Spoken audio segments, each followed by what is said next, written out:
You mentioned that you've looked at lots of brains of people that have Alzheimer's.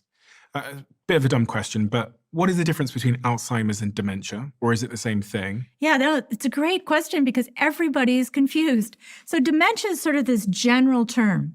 It's dementia, which means the loss of your mental abilities, dementating. So loss of cognitive ability is dementia. There are many subcategories of dementia, causes of dementia. The most common cause of dementia is Alzheimer's disease. It's the most common age-related cause of dementia. But then under Alzheimer's, there's also Parkinson's disease with Lewy body disease. There's something called frontotemporal lobar degeneration.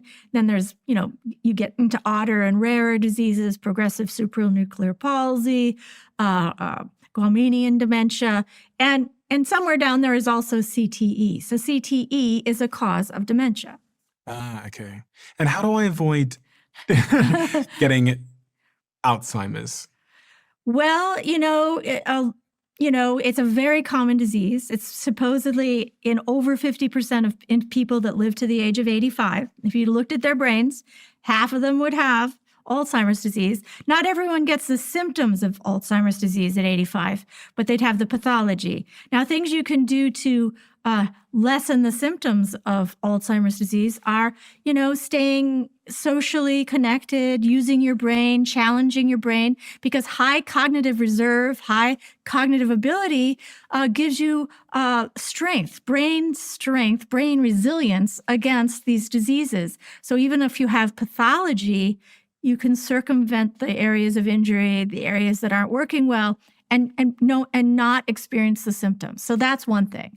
Physical activity, fitness, but also mental fitness, challenging your brain, keeping it active, developing a high cognitive reserve. And then the other things you can do is, stay fit, eat right. Cardiovascular health is intimately connected to Alzheimer's disease. You want to avoid high blood sugar, diabetes, because that can definitely hasten Alzheimer's disease. So it's really a story of staying healthy. Alcohol? Well, alcohol can damage your brain, and alcohol damages it in entirely different ways than Alzheimer's or CTE. But if you do drink alcohol, it can exacerbate your symptoms. It can make your symptoms worse.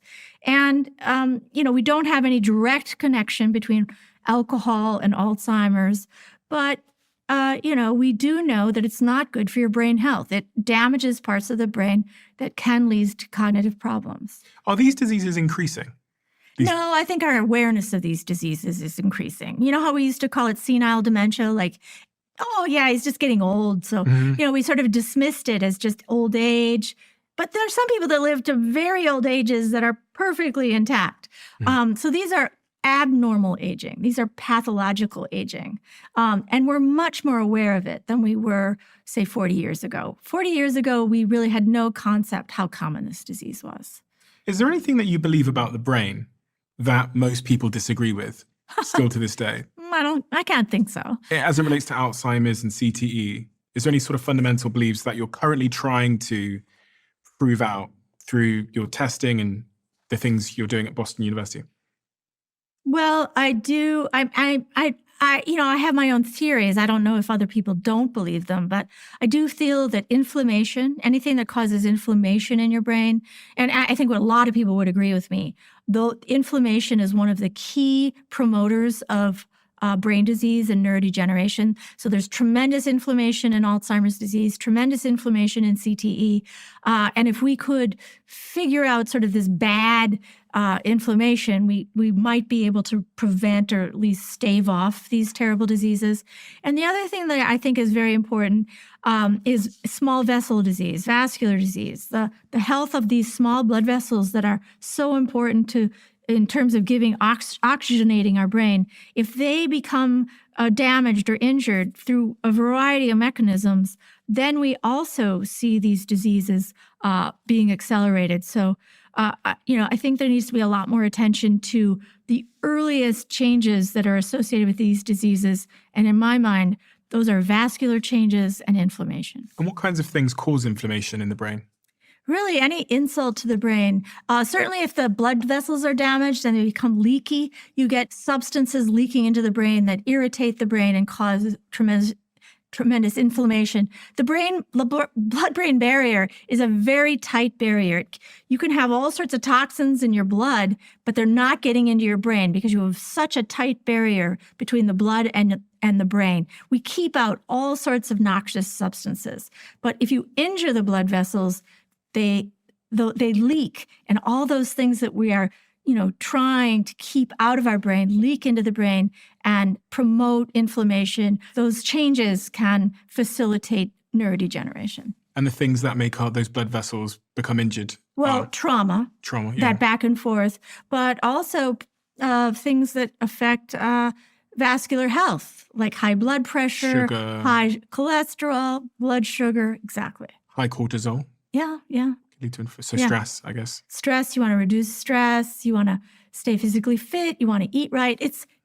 We all know that what you need to do. It's just those things that sleep is so important because at the end of the day, your sleep, you're actually clearing bad substances out of your brain. You have a clearance system in your brain that is most active when you sleep. And so when you're sleeping, it's pulling out the noxious chemicals, it's draining them into your system so you can get rid of them. So sleep is also critically important. We probably have a few million parents listening at the moment to this conversation. And those parents, their kids are saying, I want to play rugby, I want to play soccer, I want to play American football, I want to do hockey, all these kinds of things. What would you say to those parents?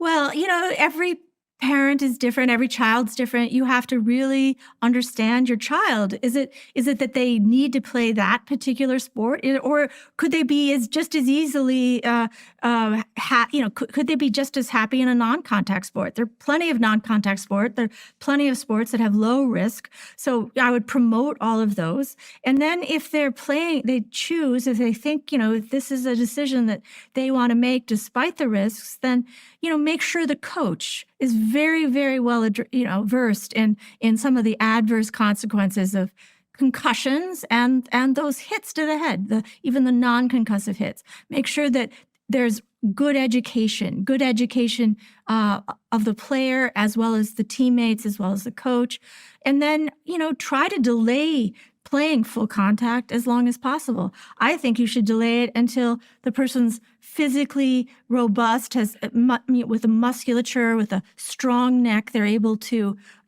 resist hits. There's, a blindsided hit is much more damaging than a hit that you're expecting because you set your neck, you're expecting the hit, and it doesn't cause the whiplash that a blindsided hit causes.